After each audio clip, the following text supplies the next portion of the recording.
Nous vivons à l'ère des algorithmes, des données, de l'hyper-optimisation. Tout est mesuré, analysé, optimisé.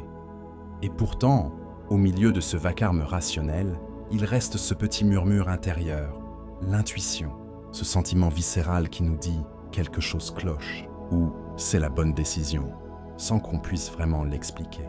Aujourd'hui, je vous propose une plongée dans ce paradoxe moderne. Pourquoi cette voix archaïque, presque primitive, reste-t-elle indispensable dans un monde qui ne jure que par la raison?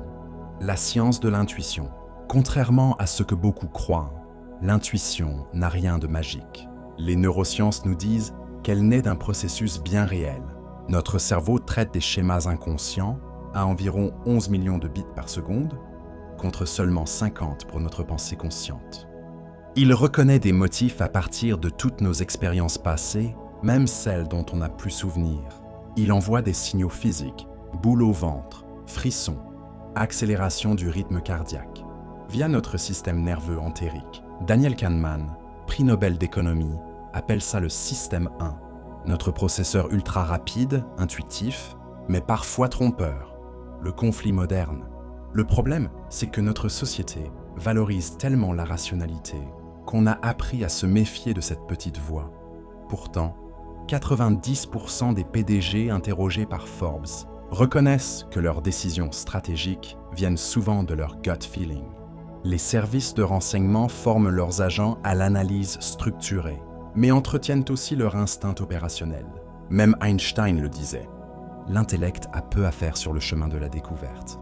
L'art de l'équilibre. La clé, ce n'est pas de choisir entre raison et intuition, mais de les faire travailler ensemble. 1.